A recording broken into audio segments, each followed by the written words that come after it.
कक्षा 9 के मेरे प्यारे विद्यार्थियों, बहुत बहुत स्वागत है आप लोगों का आज के इस नए वीडियो में।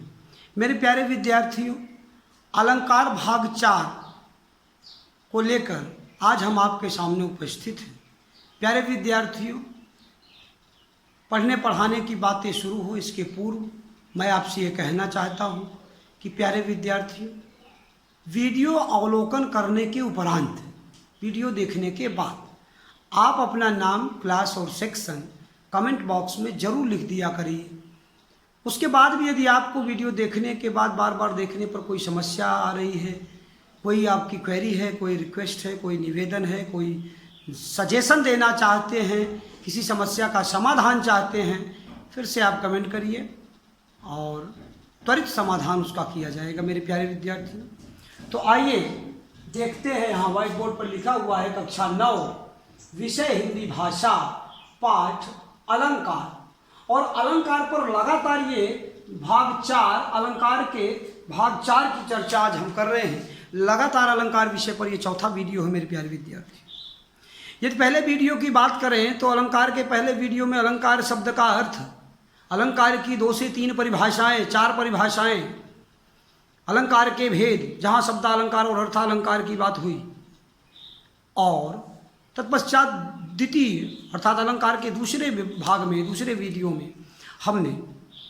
अनुप्रास अलंकार की बात किया, जो शब्दालंकार का ही एक भेद है।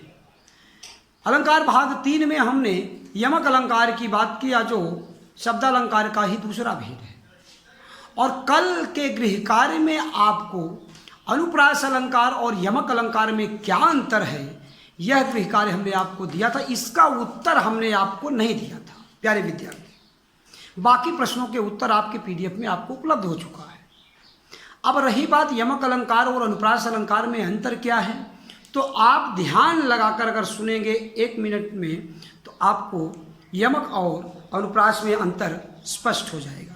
प्यारे विद्यार्थियों, दो के दोनों यमक और अनुप्रास, 2 के दोनों अलंकार शब्दालंकार के ही भेद हैं। दोनों में शब्दों की ही चमत्कार शब्दों के माध्यम से ही उत्पन्न किया जाता है। जैसा कि शब्दालंकार कहता ही है कि शब्दों के द्वारा काव्य में या कविता में जहाँ चमत्कार उत्पन्न हो, सौंदर्य उत्पन्न हो, वहाँ शब्दालंकार होता है। तो यमक और अनुप्रास दोनों शब्दालंकार के 2 भेद हैं। आज तीसरे भेद श्लेष की चर्चा करने के लिए हम यहाँ उपस्थित हैं। शब्दालंकार के तीसरे भेद, तीसरे और अंतिम भेद की बात हो रही है, श्लेष अलंकार की। मेरे प्यारे विद्यार्थियों, यमक और अनुप्रास में अगर अंतर देखा जाए तो अनुप्रास अलंकार में वर्णों की बार बार आवृत्ति होती है, वर्ण बार बार आते हैं। ऐसे कविता, ऐसे काव्य पंक्ति या ऐसी कविता में, ऐसे काव्य में जहाँ पर वर्णों की बार बार आवृत्ति हो, कूलन में, केली में, कछारन में, कुंजन में, क्यारिन में, कलीन, कलीन, किल्लत, क वर्ण की बार बार आवृत्ति है, तो आप देखिए इस तरह से वहाँ अनुप्रास अलंकार होगा। और जहाँ से एक ही शब्द एक से अधिक बार आए लेकिन उसके अर्थ अलग अलग हों, तो वहाँ यमक अलंकार होता है। जैसा कि मैंने आपको बताया, आपने उदाहरण के माध्यम से भी देखा। वो कौन सा उदाहरण था? वो उदाहरण था कि वा पाए बौराए जत वा खाए बौराए, कनक कनकते सौगुनी मादकता अधिकार, वा पाए बौराए जग वा खाए बौराए। तो ये भी आपको उदाहरण था। उदाहरण तमाम आप पिछली वीडियो में देख सकते हैं, अंतर आप स्पष्ट कर सकते हैं। यदि एट वंस में अंतर आपको स्पष्ट यमक और अनुप्रास में ना आए तो आप एक बार वीडियो देख लीजिए, भाग 2 देख लीजिए तो अनुप्रास समझ में आ जाए, भाग 3 देख लीजिए, यमक समझ में आ जाए, दोनों कंपेयर कर दीजिए, दोनों मर्ज कर दीजिए, दोनों एक साथ लिख दीजिए, अंतर स्पष्ट हो जाएगा। इसी तरह की एक समस्या आज भी हम आपके लिए छोड़ने वाले हैं। यहाँ पर देखिए, श्लेष अलंकार तथा यमक अलंकार में उदाहरण सहित अंतर स्पष्ट करना है। तो श्लेष और यमक दोनों में अंतर स्पष्ट करना है। अब यमक की चर्चा करें तो भाग 3 देख लो, श्लेष की बात आज हम कर ही रहे हैं भाग 4 में, तो दोनों में अंतर आप स्पष्ट कर सकते हैं। प्यारे विद्यार्थियों, आइए हम बातों को शुरू कर देते हैं और श्लेष अलंकार पर चर्चा अपनी प्रारंभ करते हैं। क्या है श्लेष? श्लेष शब्द का अर्थ क्या है? What is the meaning of shlesh word? श्लेष शब्द का अर्थ क्या है? Then after meaning we are talking about the definition of shlesh. श्लेष अलंकार की परिभाषा पर बात हम लोग करेगी। मेरे प्यारे विद्यार्थियों, आइए मेरे साथ थोड़ा सा एक कदम आगे बढ़ाते हैं, बात करते हैं श्लेष अलंकार की, जो शब्द अलंकार का ही एक भेद है। प्यारे विद्यार्थियों, श्लेष अलंकार कहता है कि श्लेष का अर्थ है चिपकना। श्लेष का अर्थ है चिपकना। शब्द का अर्थ समझ में आ रहा है, और अर्थ से ही ऐसा कुछ लग रहा है कि यार हमको लगता है कि एक ही शब्द रहेगा, उसके एक से ज़्यादा अर्थ उसी में चिपके रहेंगे, एक ही शब्द का कई अर्थ। अभी यमक में होता का शब्द अलग अलग होंगे, एक ही शब्द होगा, एक से अधिक बार आना भी चाहिए और उसके अर्थ भी अलग अलग होने चाहिए। यहाँ क्या है, एक ही शब्द बार बार नहीं आएगा, एक ही शब्द एक ही बार आएगा, और एक बार आने के बावजूद भी उस शब्द का एक से ज़्यादा अर्थ कविता या काव्य में होना चाहिए। जिसको समझाने के लिए हमने यहाँ पर, आप देख सकते हैं, 5 उदाहरण हमने यहाँ पर लिया हुआ है, ताकि आपको समझा सके मेरे प्यारे विद्यार्थियों किस तरह से एक ही शब्द के कई अर्थ हो रहे हैं। 2 या 2 से अधिक अर्थ होते हैं, वहाँ पर श्लेष होता है एक ही शब्द के। आइए देखते हैं किस तरह से बातें होती हैं। मेरे प्यारे विद्यार्थियों, आप देख सकते हैं कि श्लेष शब्द का अर्थ है चिपकना।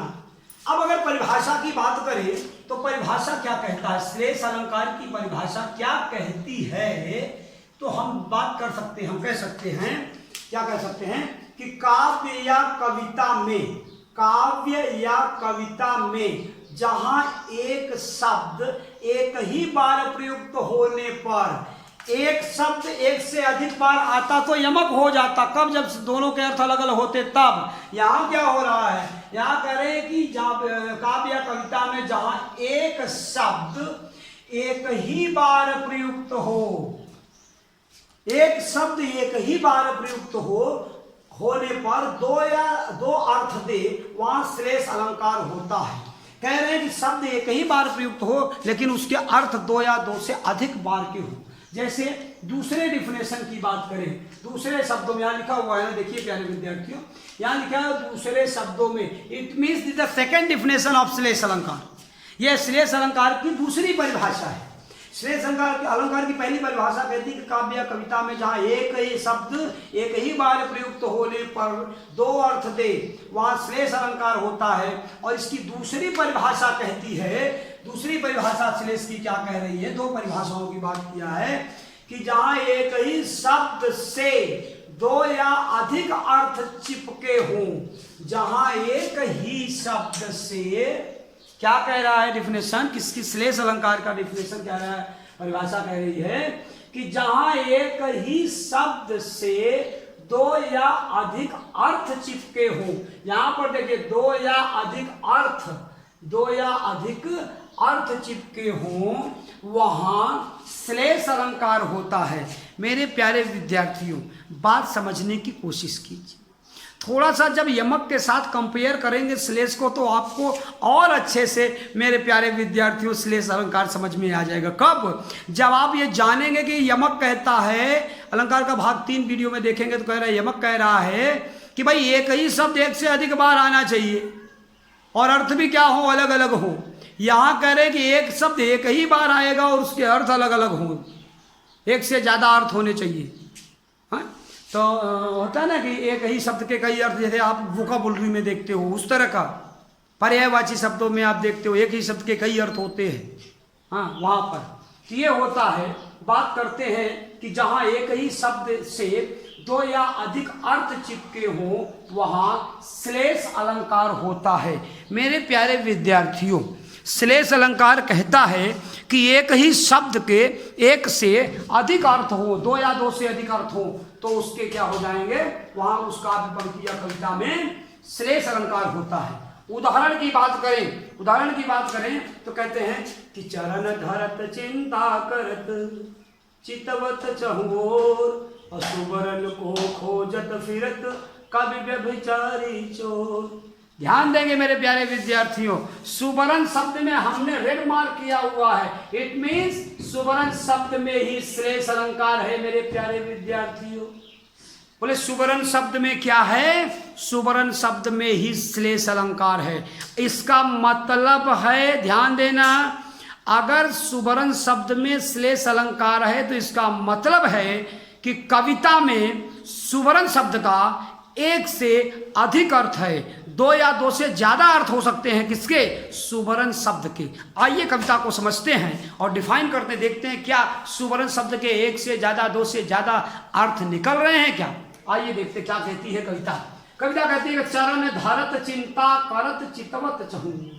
एक क्या कर रहा है? एक चरण स्पर्श कर रहा है। बोलो, एक क्या कर रहा है? एक चरण स्पर्श कर रहा है। दूसरा क्या कर रहा है? दूसरा चिंता कर रहा है, सोच रहा है। तीसरा क्या कर रहा है? चितवत चहुओर, चारों ओर ताक झांक रहा है। एक तो चरण स्पर्श कर रहा है, गुरु जी कीजिए। दूसरा क्या कर रहा है? देखिए, चिंता कर रहा है, सोच रहा है, बहुत देर से सोच रहा है। क्या सोच रहा है? भगवान जाने क्या सोच रहा है। और तीसरा जो पर्सन है वो चितवत चहुओर, चारों ओर ऐसे करके देख रहा है। अब क्या देख रहा है? आइए कविता को और आगे बढ़ाते हैं, आपको और समझ में आ जाएगा। बोले चरण धरत चिंता करत चितवत चहुओर, और सब के तीन के तीनों क्या कर रहे हैं? इस सुवर्ण के बारे में सोच रहे हैं। बोले क्या कर रहे हैं? सुवर्ण को ढूंढत फिरत। एक तो चरण स्पर्श कर रहा है गुरु जी का और सुवर्ण खोज रहा है। सुवर्ण खोज रहा है और गुरु जी का चरण स्पर्श कर रहा है। मतलब सु माने सुंदर, वर्ण माने शब्द। माय डियर स्टूडेंट, समझने की कोशिश करिए मेरे प्यारे विद्यार्थियों। कह रहे हैं कि एक तो चरण स्पर्श कर रहा है गुरु जी का और खोज क्या रहा है? सुवर्ण खोज रहा है। सुवर्ण को खोजत फिरत, सुवर्ण को खोज फिर रहे हैं। कौन कौन?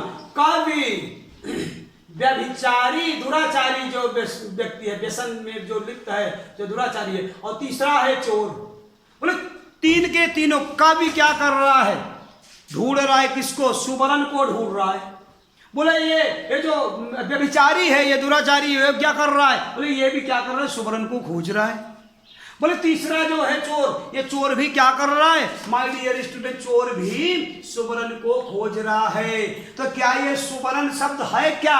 ऐसा क्या है सुवर्ण का अर्थ कि ये तीन के तीन लोग मिलके खोज रहे? कवि भी ढूंढ रहा है, व्यभिचारी भी ढूंढ रहा है, चोर भी ढूंढ रहा है। तो ध्यान दीजिएगा, पहला ढूंढ रहा है। बोले कवि क्या कर रहा है? कवि कर रहा है गुरु जी का चरण स्पर्श कर रहा है और सु माने सुंदर, वर्ण माने शब्द, सुंदर वर्ण खोज रहा है। कौन?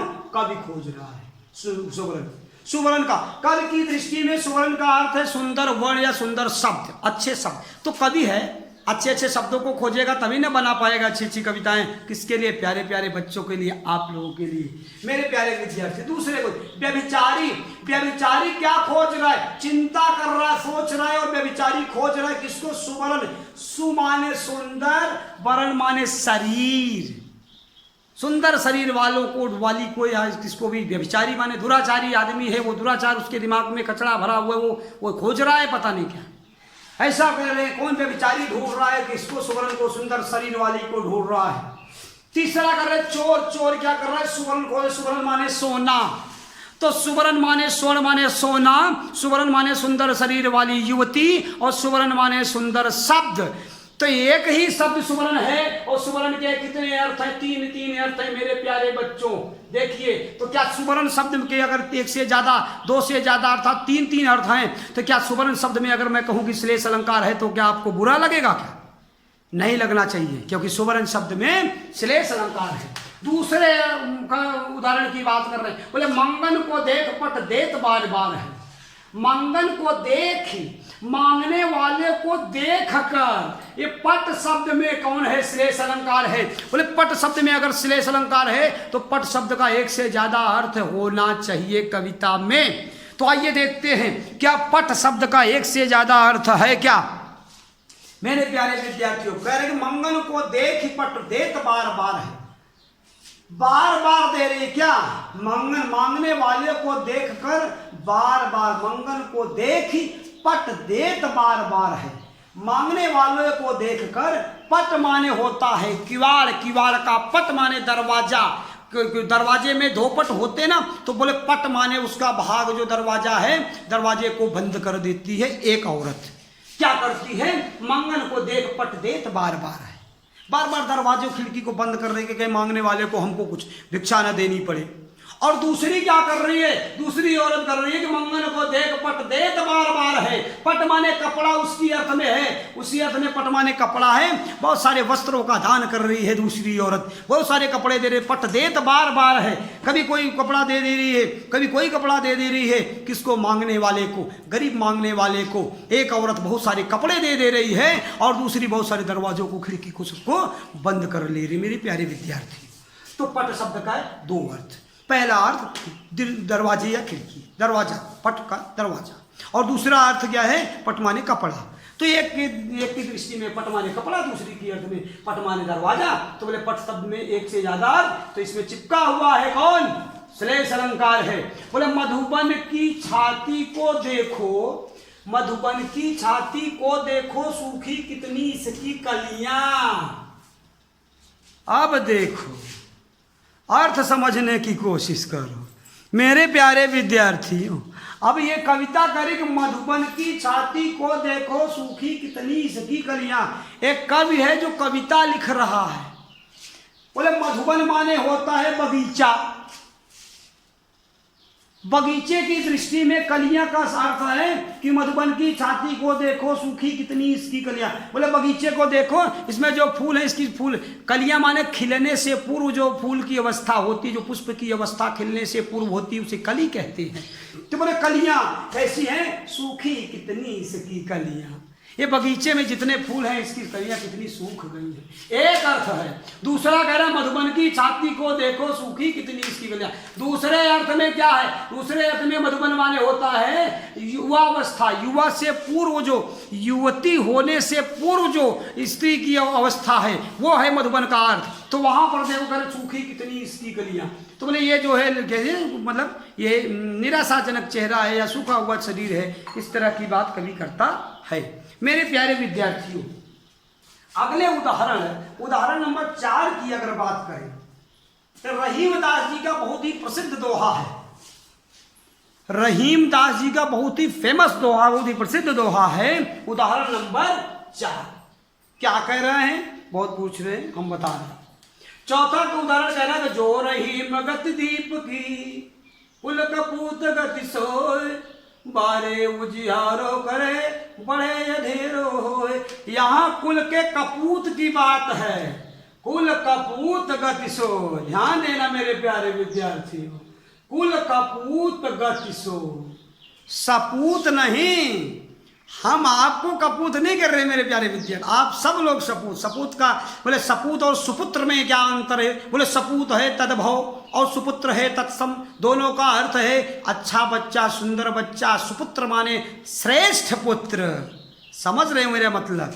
जैसे कि आप लोग हैं, हाँ प्यारे, पुत्रियां भी देख रही हो, पुत्रियां भी सुन रही है, मैं उनको भी कह रहा हूं। तो पुत्रियां पुत्र दोनों के लिए। बोले कैसे?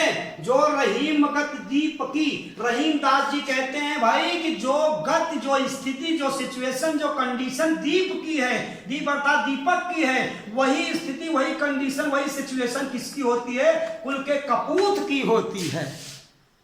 हाँ, जो कुल का नाम, खानदान का नाम डुबा दे, ऐसे बच्चों की बात हो रही है। और क्या, हम आपको नहीं कह रहे, आप गुस्सा ना होइएगा मेरे प्यारे विद्यार्थियों। आप सपूत हैं, सपूत हैं, सुपुत्र हैं, अच्छे पुत्र हैं। आपके लिए तो हम कहते हैं ना, आपको क्या कविता सुनाते हैं, आपको क्या कहते हैं कि हिमाद्रि तुरंग श्रृंग से प्रबुद्ध शुद्ध भारती, स्वयं प्रभा समुज्ज्वला स्वतंत्रता पुकारती, अमर्त्य वीर पुत्र हो तो दृढ़ प्रतिज्ञ सो चलो, प्रशस्त पूर्ण पंथ है बढ़े चलो बढ़े चलो। ये कोरोना के टाइम ये कविता एकदम से एग्जैक्ट करेक्ट बैठती है मेरे प्यारे विद्यार्थी। बोले कि प्रशस्त पूर्ण पंथ है बढ़े चलो बढ़े चलो। अगर ये कठिनाई का समय है प्यारे विद्यार्थियों, लेकिन आप क्या करेंगे? अमर्त्य वीर पुत्र हो तो दृढ़ प्रतिज्ञ सोच लो। अगर माँ भारती के अच्छे सपूत हो, सच्चे पुत्र हो, अच्छे बेटे हो, तो मेरे बच्चों मन में संकल्प कर लो कि सिचुएशन, कंडीशन, दशा, स्थिति कैसे भी आ जाएगी, हम अपने राष्ट्र को, अपने समाज को, अपने परिवार को और स्वयं अपने आप को कमजोर होने नहीं देंगे। So my dear student, best of luck from my side. आइए बात करते कह रहे हैं कि जो रहीम गत दीप की, कुल कपूत गति सोए, बारे उजियारो करे, बड़े अधेरो होए। रहीम दास जी कहते हैं कि जो स्थिति दीप की अर्थात दीपक की, दिए की होती है, वो जो दिवाली में एक दिया जला देते हैं, जैसी स्थिति उस दीप की होती है, वैसी ही स्थिति कुल के कुपुत्र की होती है, दुष्ट पुत्र की होती है, नालायक बेटे की होती है। कैसे बारे उजियारो करे और बढ़े अंधेरो होए। यहाँ दो शब्द में श्लेष अलंकार है, आश्चर्य में ना पढ़िएगा। बोले बारे शब्द में भी श्लेष है और बढ़े शब्द में भी श्लेष है।